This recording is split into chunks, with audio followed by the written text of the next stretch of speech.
Woo!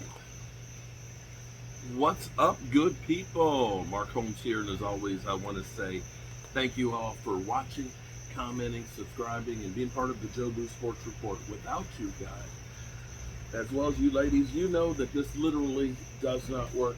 You know, it's kind of crazy that we're actually here with football season. I'm, I'm ready. I'm about as ready as I'm going to be.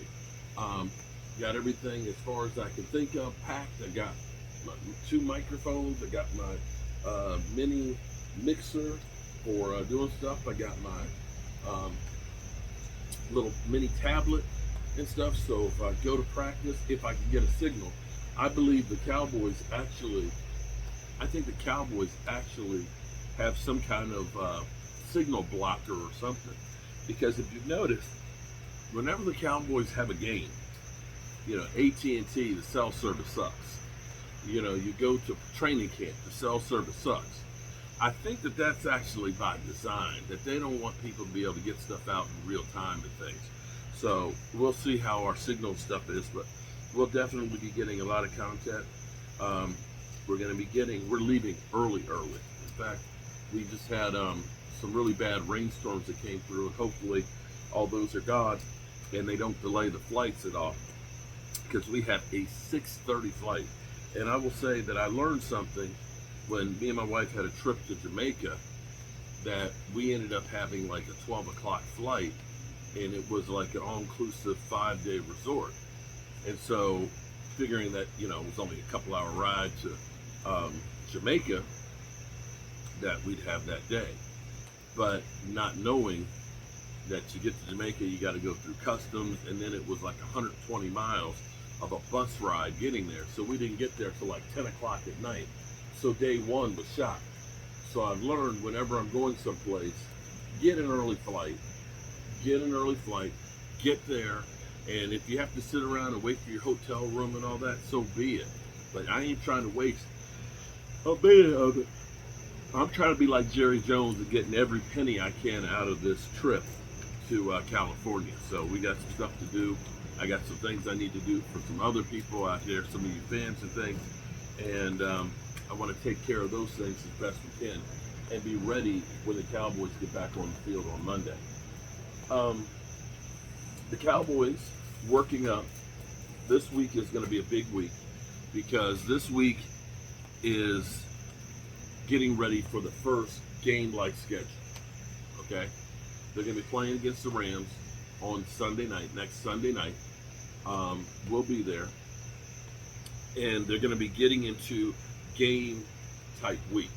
So they'll practice on Monday and Tuesday. They'll be off on Wednesday, and then they'll practice against the Rams on Thursday, and then they'll practice on Friday, which I'm betting will be a walkthrough.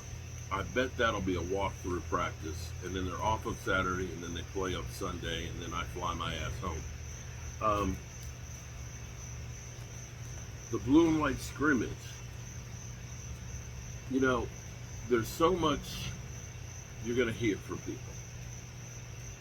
You're going to hear that this guy looked great and this guy looked, you know, but you don't really know. You don't really know if there's a narrative that's trying to be played, if there is people really in the know that are watching what they actually understand that they're watching, because each position is totally different.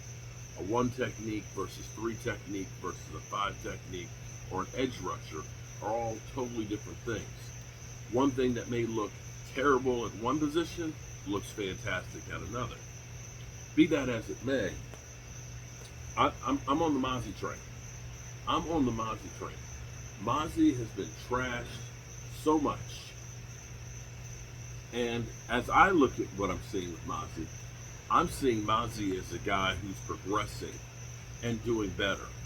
A guy who has changed his body and looks like he is ready. He looks like he is still learning. But I actually think that Mozzie Smith's going to have a great season. I love what they're doing with Micah Parsons, which may prolong his career. He is a great edge rusher, but I think the problem with with Micah is you can't take that punishment all season long for 17 games and think that you're going to be able to hold up when you're giving up 70, 80 pounds.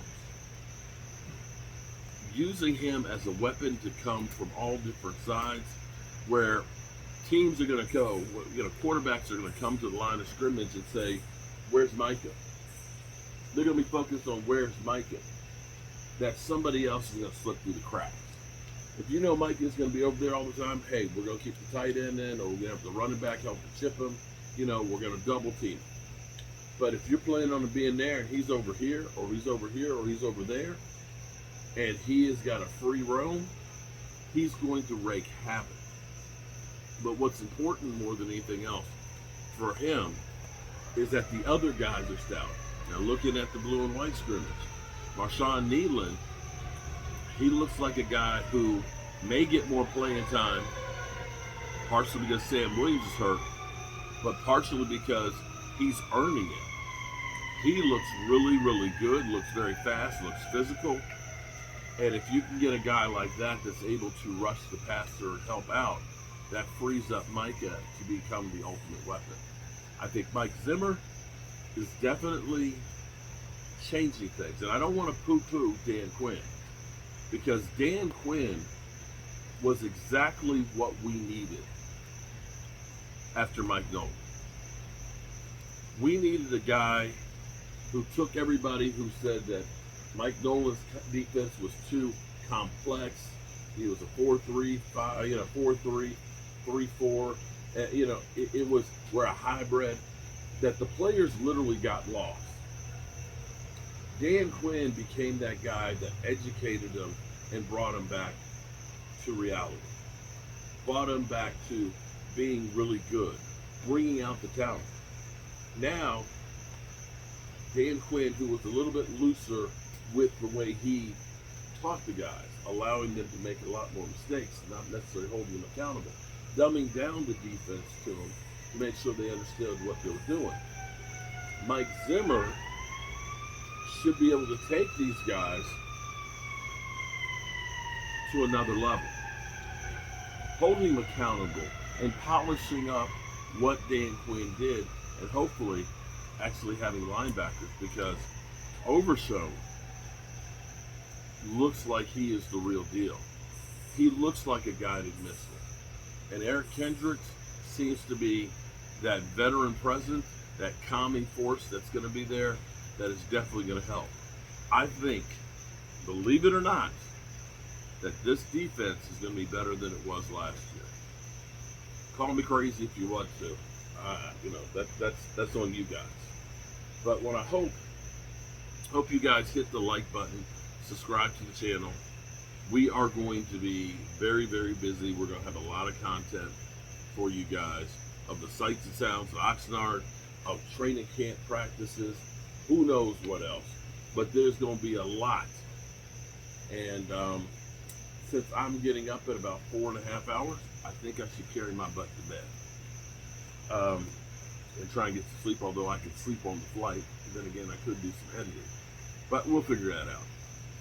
But as always, always, I appreciate you guys. Damn. Left the lighter out here and it got soaked along with the other cushion. As always, thank every one of you guys and you ladies for being here and being part of the Joe Blue Sports Report. Without you guys, of course, it does not work. And I appreciate all of you. Remember, tell the people you love how much you love them, because you might not get the chance again. And I love you guys. And God willing, I'll see you in the morning. Peace out. Oh, gotta turn the lights out. Peace.